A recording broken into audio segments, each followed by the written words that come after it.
La France, elle n'en est pas le maître, elle en est le garant. Qu'est-ce que ça veut dire? Ça veut dire que d'abord, c'est un choix des États membres de la zone CFA. Personne n'oblige quelque État que ce soit à en être membre. Le président Kaboré décide demain « je ne suis plus dans la zone franc », il n'y est plus. Il n'y est plus. Donc,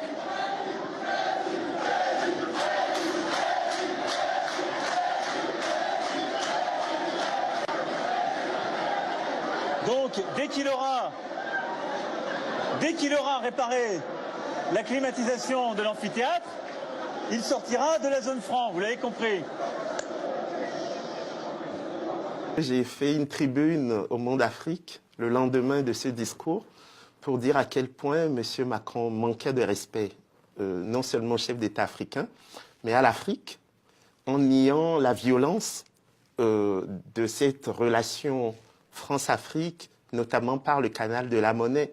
Et j'insistais aussi sur ce que j'appelle la servitude volontaire des chefs d'État africains, qui, justement, n'osent pas prendre d'initiative. Et là, on voit le président du Burkina Faso qui se fait tancer dans son propre pays devant les étudiants burkinabés par le président français. C'est quelque chose que ma génération ne peut pas supporter. Et ça, c'est quelque chose qui renvoie au CFA comme élément quand même problématique. Il y a toujours une diplomatie du chantage. Sylvanus Olympio, premier président du Togo, est assassiné le 13 janvier 1963, premier coup d'État militaire en Afrique. Et on sait aujourd'hui que c'est lié au fait qu'il voulait créer la monnaie togolaise. C'est ce que disait Kémy Séba, hein. Il faisait allusion à... Et c'est vrai, parce que Sylvanus Olympio avait refusé de signer le traité de l'Union monétaire ouest-africaine de mai 1962. Et donc, son assassinat ensuite, a été élucidé ou pas?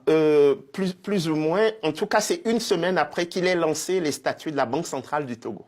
Bon, alors, est-ce que ça veut dire, disons les choses clairement, ça veut dire que la France tient les 14 pays africains par la terreur de l'assassinat? On sait que Sékou Touré, qui avait dit non au général de Gaulle en 1958, et qui a créé sa propre monnaie, n'a pas pu s'en sortir parce que les réseaux Foccart avaient alimenté la Guinée de faux billets guinéens et créant l'hyperinflation en Guinée. Quand les services secrets français ont créé cette fausse monnaie, ces billets de fausse monnaie, et les ont écoulés sur le marché guinéen, l'idée était très claire, ils l'ont dit après, c'était pour casser la Guinée, évidemment, pour punir Sékou Touré, mais aussi pour faire en sorte que les pays de la zone ne suivent pas le même chemin et restent dans ce précaré français.